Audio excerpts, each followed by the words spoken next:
The night Marcus Hale signed the papers, his 7-year-old daughter Rosie pressed her small palm against his cheek and asked him if they were going to be okay. He had looked into those wide, trusting eyes, eyes that carried her late mother's warmth, and told her yes, they were going to be fine. He had believed it then. He had no idea that within 48 hours, a judge would look at his 2-bedroom apartment, his erratic surgeon's schedule, and his complete lack of a co-parent, and tell him that unless his living situation changed significantly, temporary custody of Rosie could be transferred to her maternal grandparents. The grandparents who had never once approved of him. The grandparents who had spent 3 years quietly building a case against him. Marcus walked out of that courtroom with his hands shaking and the echo of a deadline ringing in his ears. 60 days to demonstrate a stable home environment. 60 days to show the court that Rosie had more than just a loving father. She needed a family. If you believe in second chances and the quiet miracles that happen when 2 broken people find each other, hit that like button right now. Share this story with someone who needs to hear it today, and subscribe to this channel so you never miss a story that moves you. And tell us in the comments, where in the world are you watching from? We want to know. Vivian Caldwell had stopped believing in love the same way some people stop believing in weather forecasts. Not with anger, but with a quiet, tired resignation. At 31, she was sharp, composed, and carrying a secret that threatened to unravel everything she had spent a decade building. Her work visa had expired 3 weeks ago. Her immigration attorney had laid it out plainly. Without a significant change in status, she would be deported back to England within 90 days. Losing the research position she had sacrificed everything for. Losing the life she had constructed brick by careful brick in this city. She sat in a coffee shop near the hospital where she worked as a medical researcher, stirring a drink she hadn't touched, when her colleague and closest friend in America, a nurse named Phoebe, sat down across from her with the kind of expression that meant she had either very good news or a very bad idea. It was both. Phoebe had worked alongside Marcus Hale for 4 years. She knew him not as the composed, precise surgeon the hospital corridors knew, but as the man who kept a crayon drawing of a lopsided house taped inside his locker because Rosie had made it on his first day back after his wife passed. She knew he was desperate. She also knew that Vivian was desperate. And somewhere between her 3rd cup of coffee and a moment of wild, impulsive kindness, Phoebe had decided that desperate people sometimes needed to be pushed toward each other. Marcus and Vivian met for the first time at a corner table in that same coffee shop 3 days later. The meeting was awkward in the particular way that only truly honest conversations between strangers can be, stripped of pretense because there was simply no time for it. Marcus explained his situation in the direct clinical way he explained difficult diagnoses, factual, thorough, and with a grief underneath the words that he worked hard to keep from surfacing. Vivian listened without interrupting, and when he finished, she told him about her visa with the same practiced composure she used when presenting data that didn't go the way she'd hoped. They were 2 people reading each other's files across a table, each looking for a reason to trust what they saw. The arrangement they agreed upon was precise and unsentimental, or at least that was the intention. They would marry quietly, legally, and present themselves to the court as a stable couple. Vivian would move into Marcus's home, take on a genuine role in Rosie's daily life, and help Marcus demonstrate the kind of household stability the judge was looking for. In return, Marcus would support her immigration process, and after 1 year, once his custody situation was secured and her residency was on firmer ground, they would separate amicably and go back to their separate lives. They wrote the terms down on paper, not because either of them was cynical, but because they both understood that clarity was a form of kindness. There would be no confusion about what this was. It was a contract, a practical solution to 2 impossible problems. What neither of them had written into the contract was what would happen on the first night. Vivian arrived at Marcus's apartment on a Tuesday evening with 2 suitcases and a plant she'd been keeping alive for 6 years, which she refused to leave behind because she felt it deserved better than dying alone in her empty apartment. Marcus opened the door and she saw immediately that he had made an effort. There were fresh towels folded on the bathroom counter, and someone had recently vacuumed. Rosie stood slightly behind her father's leg, peering out with the careful, evaluating gaze of a child who has learned that new things in her world require inspection before trust. Vivienne crouched down to eye level, introduced herself, and said that her plant was named Gerald, and that Gerald was very well behaved but needed a sunny window. Rosie looked at the plant, then at Vivienne, and said that their kitchen window got the best light in the mornings. It was, Vivienne would think later, the most important negotiation she had ever conducted. The question of sleeping arrangements had not been fully discussed. They had both, in their careful, avoidant way, left it vague, each assuming the other had thought about it more than they had. When Marcus showed her the apartment, the master bedroom, Rosie's room, and a narrow study with a pull-out couch, he cleared his throat and asked the question that had been sitting between them since they'd signed the paperwork. He asked it plainly, without embarrassment, but with a visible tension in his jaw, whether they would be sleeping in the same room, given that the court evaluator would be conducting a home visit and the study's pull-out couch might raise questions. Vivienne had stood very still for a moment, looking at the study, then at the master bedroom, then at Marcus, and she had said what any reasonable person in an unreasonable situation says, that they were adults who could share a space without it being complicated, and that they should do whatever made the arrangement most convincing and most comfortable for Rosie. They did not discuss it again. They simply adapted, the way people do when necessity overrides awkwardness. Marcus took the side of the bed closest to the door out of habit. He had always been the one to get up in the night when Rosie had bad dreams. And Vivienne took the other side and read research papers on her tablet until she fell asleep. They were careful and respectful in the particular way of people who are aware at every moment of the line they have agreed not to cross. But Rosie had not signed any contract. Rosie was 7, and she operated on a completely different set of rules. Within the first week, Rosie had decided that Vivienne's accent was the best thing she had ever heard, and began asking her to say various words just to hear the way she pronounced them. She asked Vivienne to read to her at bedtime, and Vivienne read with the kind of theatrical commitment that made Rosie pull the blanket up to her chin and widen her eyes at all the right moments. She asked Vivienne why she knew so much about science, and Vivienne told her that the human body was the most complicated puzzle in the universe, and she had decided when she was not much older than Rosie that she wanted to spend her life trying to understand it. Rosie had thought about this very seriously, and then announced that she wanted to be either a scientist or a dragon trainer, and that she hadn't decided yet. Marcus watched these exchanges from doorways and kitchen thresholds with something he couldn't immediately name. It wasn't suspicion, and it wasn't quite wonder either. It was closer to the feeling of watching something fragile and precious happen in real time, knowing that the wrong movement could shatter it, and so holding very, very still. The home visit from the court evaluator came on a Thursday morning 3 weeks into the arrangement. The evaluator was a calm, perceptive woman named Dr. Flores, who had clearly spent decades watching people perform versions of their lives for official purposes, and had developed an excellent radar for the performance.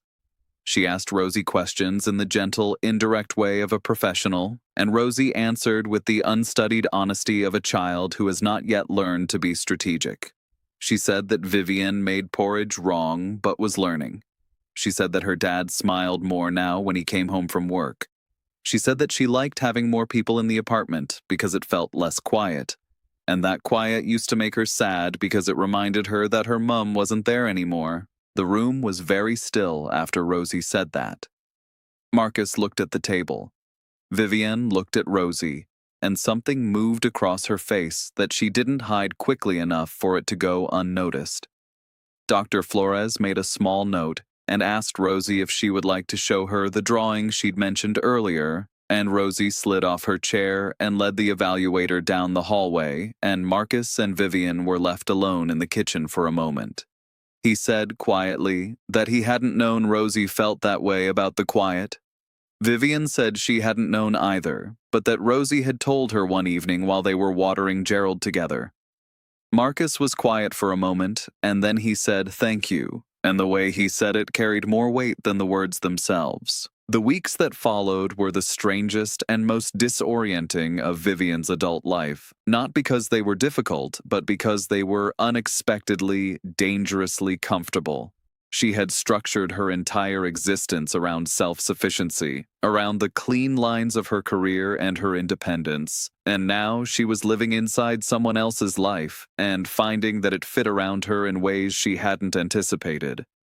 She knew which mug Marcus preferred in the mornings. She knew that he always checked on Rosie one more time before he left for an early shift, standing in the doorway for a moment just to watch her sleep.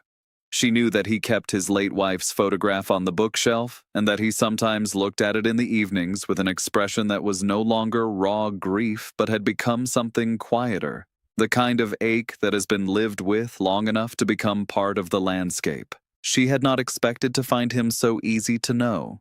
She had not expected him to find her so easy either, and yet he did.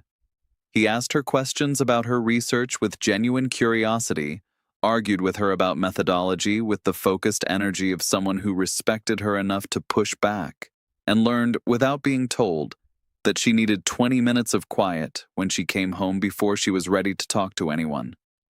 He simply gave her that. He told Rosie that Vivian was thinking and that they should let her think. It was such a small thing. It was the kind of small thing that undoes people. The crisis, when it came, arrived from the direction neither of them had been watching. Vivian received a call from her immigration attorney in month 4, informing her that additional documentation was needed and that there would be a formal interview to verify the legitimacy of the marriage. The attorney had been careful and kind in her phrasing, but the meaning underneath it was clear.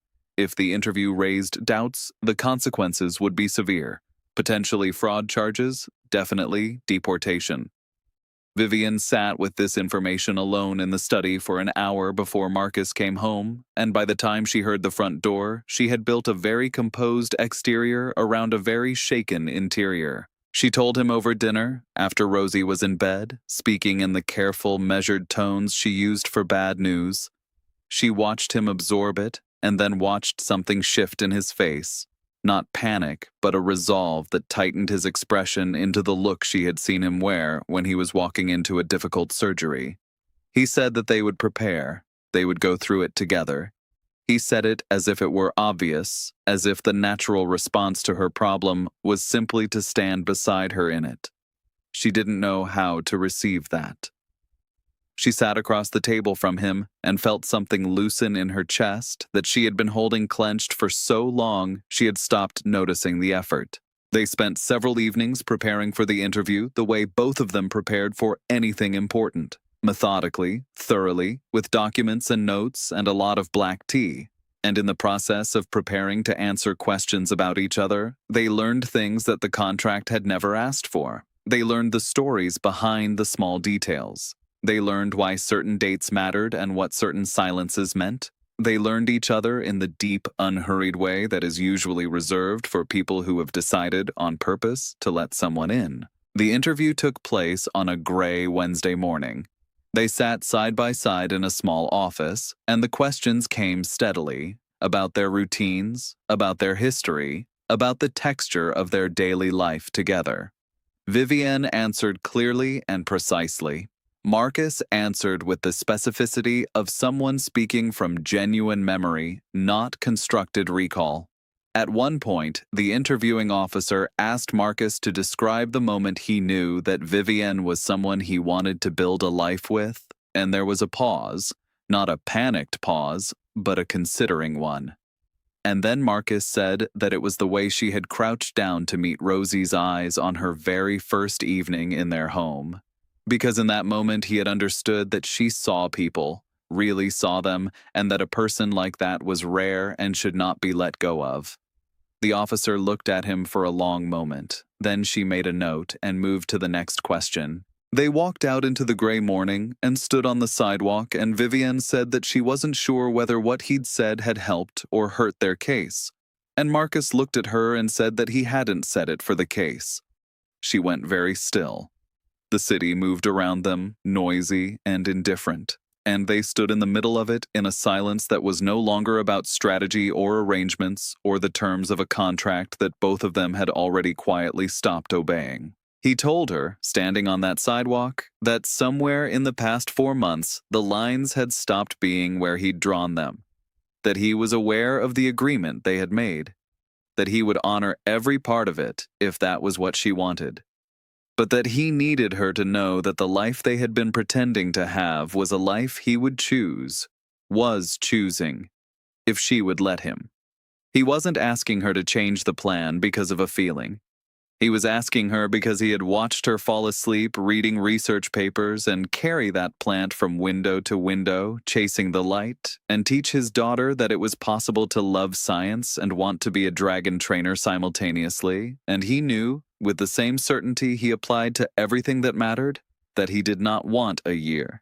He wanted the rest of the years. Vivian looked at him for a long time. She thought about the word she had stopped trusting, the word she had filed away in the category of things that were too risky for someone who was already balancing everything on precision and control. She thought about Gerald on the kitchen windowsill and Rosie's voice asking her to say, particularly again because the way she said it was funny. She thought about how Marcus knew to give her quiet when she needed it, and how no one in her life had ever simply known that without being told. She told him that she was not good at this, that she was organized and capable and completely unprepared for whatever this was. He said that he was a single father who had proposed a contractual marriage to a stranger in a coffee shop, and that perhaps neither of them was the standard reference for how these things were supposed to go. She laughed, a real laugh, the kind that surprised her. And he looked at her like that laugh was something he had been waiting for without knowing he was waiting for it. 3 months later, the custody review concluded in Marcus's favor. The judge noted a stable, loving home environment.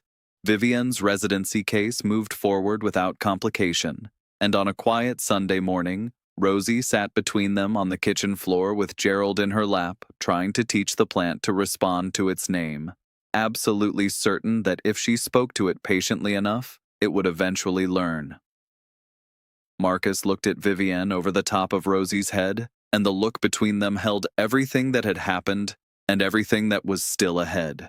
And neither of them felt the need to say a word. It had started as a contract. It had become, in the slow and unplannable way of real things, a life.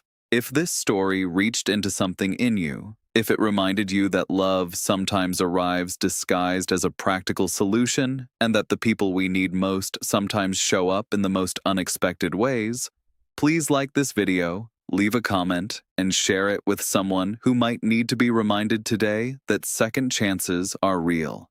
Your support means more than you know. Before this story ends, drop a comment below and tell us, have you ever had someone in your life who simply knew what you needed without being told? We'd love to hear your story. And so Marcus Hale, who had once stood in a courtroom with shaking hands and a deadline, stopped measuring time in days he had to prove something and started measuring it in mornings. Mornings with porridge made imperfectly and improved gradually. Mornings with a plant on the windowsill that had lived through more moves than it reasonably should have. Mornings with a little girl's voice and a woman's quiet presence and the particular, irreplaceable warmth of a house that had decided, on its own terms, to become a home.